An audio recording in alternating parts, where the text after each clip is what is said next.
আসসালামু আলাইকুম। মাস্টার ক্লাসের পক্ষ থেকে আপনাদের স্বাগতম। আজকে ক্লাসে আমি ম্যানেজমেন্ট অ্যাকাউন্টিং এর কস্ট কনসেপ্ট অ্যান্ড ক্লাসিফিকেশন চ্যাপ্টারটি নিয়ে আলোচনা করব। প্রথমত আমাদের জানতে হবে কস্ট কি। কস্ট মানে হলো একটা খরচ। আপনি কোন একটা প্রতিষ্ঠানে যদি পরিচালনা করেন তাহলে ওইখানে কিছু খরচ হবে। আপনি যদি একটা উৎপাদনধর্মী প্রতিষ্ঠান পরিচালনা করেন তাহলে সেখানেও বিভিন্ন ধরনের খরচ হবে। তো এই বিভিন্ন ধরনের খরচগুলোকে বিভিন্ন ধাপে ভাগ করাকেই কস্টের ক্লাসিফিকেশন বলে। ক্লাসিফিকেশন মানে হলো শ্রেণী বিভাগ। তো কস্টকে একটা উৎপাদনধর্মী প্রতিষ্ঠান দুই ভাগে ভাগ করে। একটা হলো ম্যানুফ্যাকচারিং কস্ট আর একটা হলো নন ম্যানুফ্যাকচারিং কস্ট। ম্যানুফ্যাকচারিং কস্টটা মূলত উৎপাদন রিলেটেড। একটা পণ্য উৎপাদন করতে যে খরচগুলো হয় সেই খরচগুলো হলো ম্যানুফ্যাকচারিং কস্ট। আর এই পণ্যটা উৎপাদিত পণ্যটা ভোক্তার নিকট পৌঁছে দেওয়ার জন্য যে খরচগুলো হয় সেটা হলো নন ম্যানুফ্যাকচারিং অথবা পিরিয়ডিক কস্ট। তো ম্যানুফ্যাকচারিং কস্টের মধ্যে আমরা তিনটা শ্রেণী পাই। সেটা হলো প্রথমত ডাইরেক্ট ম্যাটেরিয়ালস, মানে হলো কাঁচামাল। হ্যাঁ, আমি একটা ফ্যাক্টরিতে কাঁচামাল নিলাম, এর সাথে কি করলাম, কিছু লেবার শ্রমিক নিয়োগ করলাম। আর ওই ফ্যাক্টরিটার মধ্যে বৈদ্যুতিক যন্ত্রপাতি পরিচালনা অনেক ধরনের খরচ আছে। এগুলো হলো ফ্যাক্টরি ওভারহেড। এই তিন ধরনের খরচ একত্রিত হয়ে যেটা বের হলো সেটা হলো ম্যানুফ্যাকচারিং কস্ট। আর নন ম্যানুফ্যাকচারিং কস্ট হলো কি, দেখেন, এই যে ম্যানুফ্যাকচারিং কস্টের মাধ্যমে আপনি একটা পণ্য উৎপাদন করলেন, এই পণ্যটা আপনি গুদামে পাঠাইলেন অথবা এটাকে ভোক্তার নিকট পাঠাইতে হলে আপনাকে সেলিং এক্সপেন্স, বিক্রয় ব্যয়, এবং ওই বিক্রয় করার জন্য আপনার একটা প্রতিষ্ঠান ভাড়া করতে হবে। ওই ভাড়া করলে ওইটারও একটা খরচ আছে, ওইখানে কিছু আছে, বেতনভুক্ত কর্মচারী আছে, তাদের কিছু বেতন আছে। এইগুলা কি নন ম্যানুফ্যাকচারিং অথবা পিরিয়ডিক কস্ট। আমরা কস্টের ভিতরে আবার দুই ধরনের কস্ট আছে। একটা হলো ফিক্সড কস্ট আর একটা হলো ভেরিয়েবল কস্ট।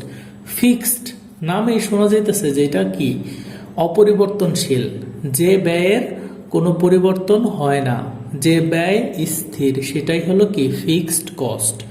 আর ভেরিয়েবল মানে কি পরিবর্তনশীল ব্যয়। ভেরিয়েবল কস্ট পরিবর্তনশীল ব্যয়, যে ব্যয় উৎপাদনের পরিমাণ হ্রাস বৃদ্ধির সাথে সাথে কি হয়, পরিবর্তন হয়, সেটাই কি ভেরিয়েবল কস্ট। তারপরে আমাদের সামনে তিনটা কস্টকে একই ধারায় নিয়ে গেছে। যেমন আমরা পূর্বে ডাইরেক্ট ম্যাটেরিয়াল পাইছি, ডাইরেক্ট লেবার পাইছি and direct overhead, factory overhead পাইছি। এই তিনটাকে ডাইরেক্ট কস্ট বলা হয়। এই তিনটাকে একত্রে কি বলা হয়, ডাইরেক্ট কস্ট। তারপরে আমরা দেখছিলাম যে পিরিয়ডিক, নন ম্যানুফ্যাকচারিং কস্টে পিরিয়ডিক কস্ট। পিরিয়ডিক কস্টের মধ্যে দুইটা পাইছিলাম, একটা হলো সেলিং এক্সপেন্স আর একটা হলো অ্যাডমিনিস্ট্রেটিভ এক্সপেন্স। সেলিং এক্সপেন্সটা হলো আপনি মার্কেটিং এক্সপেন্স। মার্কেটিং মানে কি বাজারজাতকরণ খরচ যেটা।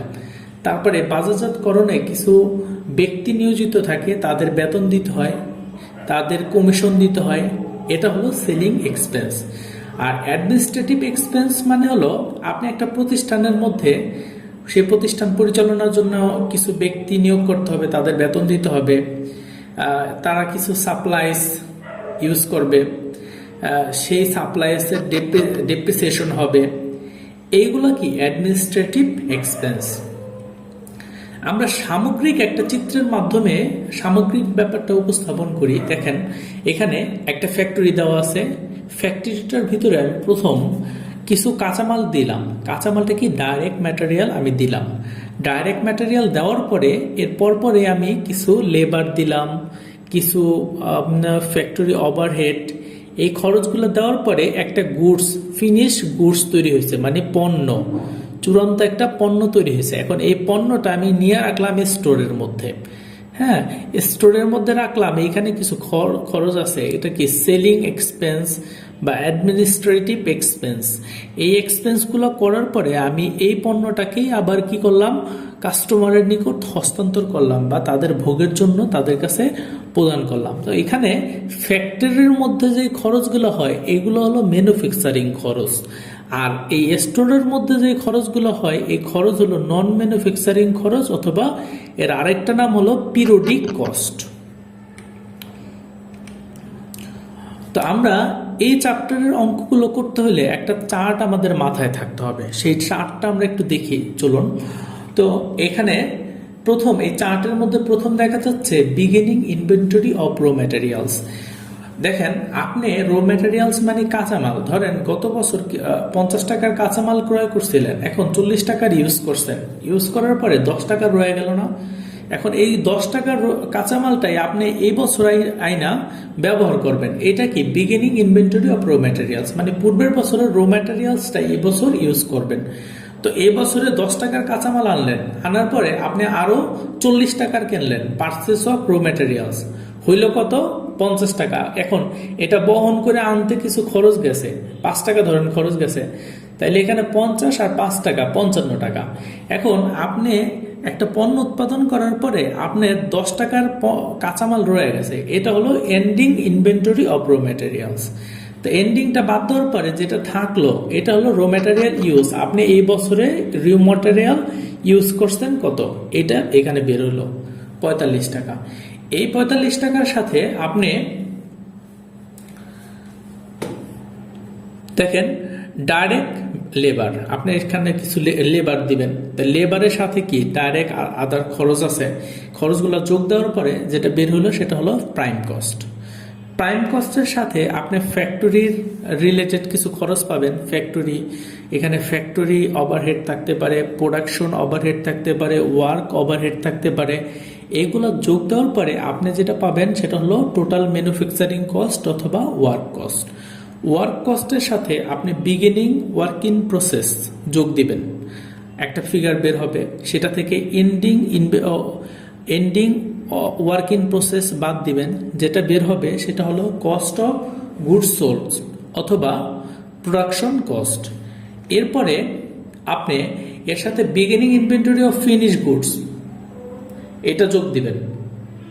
আপনার beginning inventory of finish good যোগ দেওয়ার পরে যেটা বের হলো এটা হলো cost of goods available for sales. এর থেকে ending inventory of finish goods বাদ দেওয়ার পরে আপনার বের হবে কস্ট অফ গুডস সোল্ড। এই কস্ট অফ গুডস সোল্ড থেকে এটা হলো আপনার যে একটা পণ্য উৎপাদন করছেন সেই পণ্যের উৎপাদন খরচ। এখন এই উৎপাদন খরচ থেকে আপনি আরো কিছু আপনার খরচ আছে, কারণ আপনার সেল করতে হইলে আপনার কিছু খরচ আছে। এই সেলিং এক্সপেন্স, অ্যাডমিনিস্ট্রেটিভ এক্সপেন্স যোগ দেওয়ার পরে যেটা বের হলো এটা হলো টোটাল কস্ট অথবা কস্ট অফ সেলস। এই কস্ট অফ সেলস এটা হলো একটা পণ্যের সব খরচ মিলে যে খরচটা বের হলো এইটা। এই টোটাল কস্টের সাথে আপনি প্রফিট, আপনার লাভ সেটা যোগ দিলেন, যোগ দেওয়ার পরে সেলস প্রাইস বের হইল। এটা হলো চার্ট। চলুন আমরা ছোট একটা অঙ্কের মাধ্যমে এই অধ্যায়ের আরো কিছু সমস্যার সমাধান করি। In 2016 master company had sales, master কোম্পানির বিক্রয় 1,50,000 টাকা উইথ 90,000 ভেরিয়েবল কস্ট। তাহলে এখানে ভেরিয়েবল কস্ট দেওয়া আছে কত? 90,000 অ্যান্ড 40,000 ফিক্সড কস্ট।